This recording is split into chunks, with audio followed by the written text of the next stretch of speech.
From what I'm being told, I don't know if it'll ever happen. Devin Booker wants to be in New York. That's what I'm being told.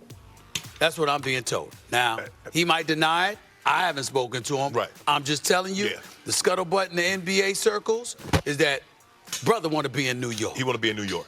Okay. So if you Phoenix, you got at least two people, probably three, who all getting paid about $150 million combined, don't want to be there.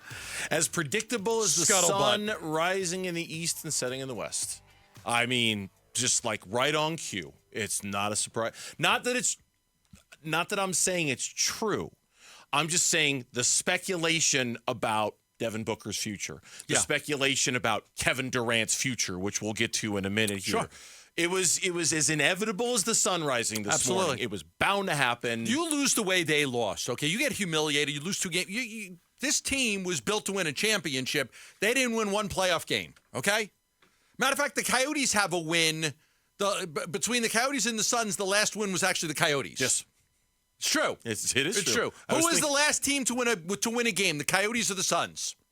It's Coyotes. Yeah, it's true. They've been gone for 2 weeks. I know. So this is what happens. I mean, and you got to prepare for it, and you got to realize it. Guys are going to be unhappy. Guys are going to be initially unhappy. There's got to be a cooling off period. But that's not the way the media reacts. Everybody's going to hear things and say things. And when you talk to people, I'm sure listen.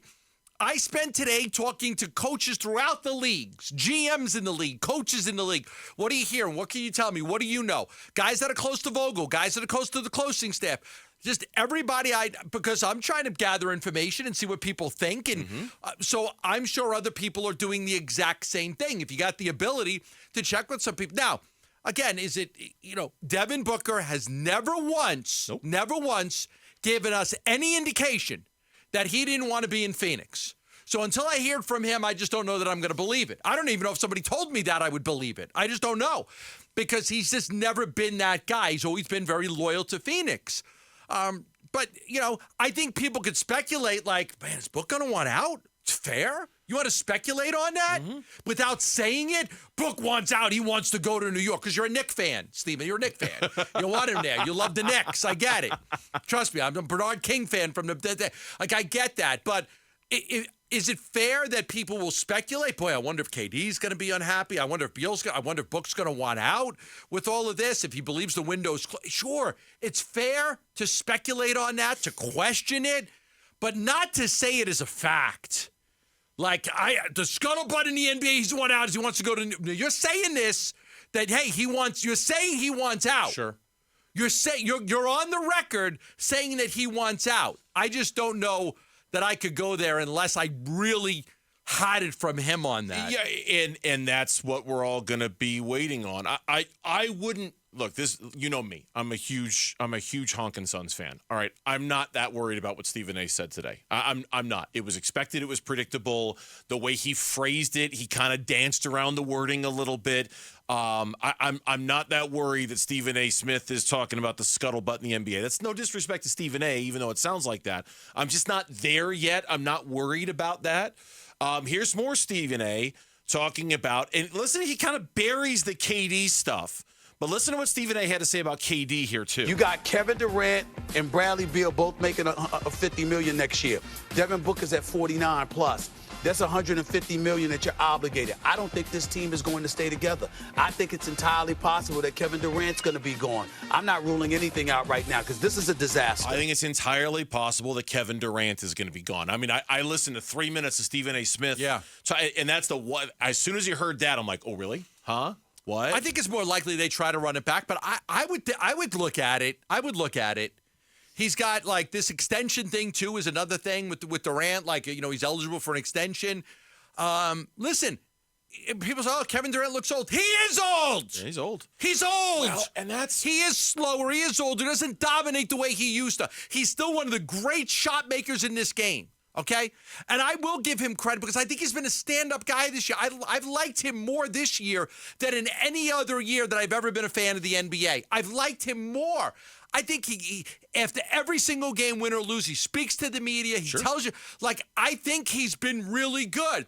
But he is old. Like he is. He's going to be 36 years old in a couple of months. He is slow. He's not the same player he was in Oklahoma City or Golden State. He's different. And I will say it's Kevin Durant's nature that he just never seems totally happy anywhere he is. Yeah, and I don't know if that's the case here. I don't know if he's unhappy here. He certainly talked last night about the importance of continuity. He certainly talked about his motivation for wanting to be good and how his motivation is still there. He's had a very good – he's going to be an all-NBA player this year. I mean, he's going to make the first, second, or third team. It's inevitable. He's just had too good of a season for him not to be on that list somewhere. So he's had a good year. I tell you, look, if we're having this hypothetical conversation about who we'd move and who we wouldn't, okay, it'd be Beal.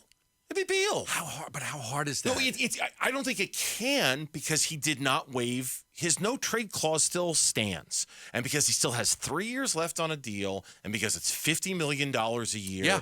I think that's why when you were talking with Kellen earlier, I mean, the idea of trading Durant and keeping Book and Beal, they're basically the same guy. You know, they're kind of the same player. And if I'm really going to entertain thoughts about breaking up the big three, I'd want to start with the guy that is probably the least movable of the bunch. And I'm going to end with the guy who's the one I don't want to move at all. You try to trade Beal first. I agree. Yeah, but you can't trade him. You look at trading KD. You can't trade him. I don't want to get to the point where you look at trading Devin Booker. No, I just don't want to get there.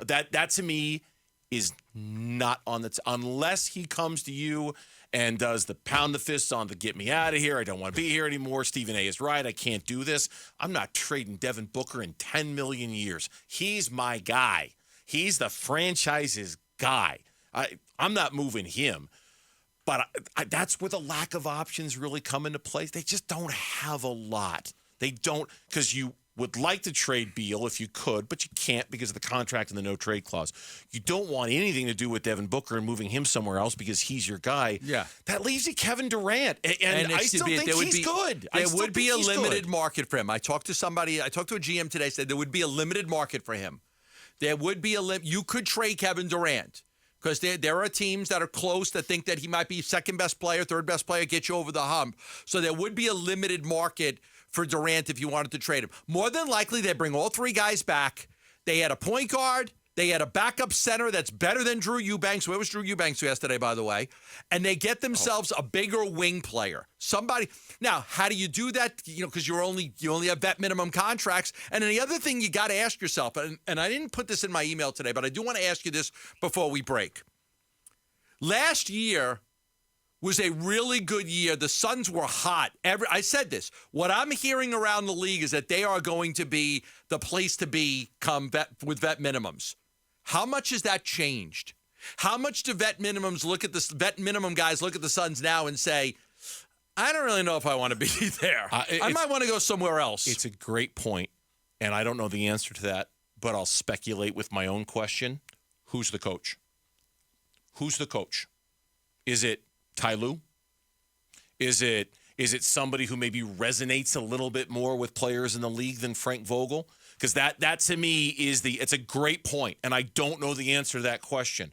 And I don't like answering a question with a question, but that's how I would do it. Phoenix was the destination last year. Who was the coach? Everybody wanted to come here as vet minimums. Is that still the case, or does that change based on the failures of this season? Thanks for watching Burns and Gambo. Click to see more from the guys and hit the button in the middle to subscribe so you never miss a video from Arizona sports.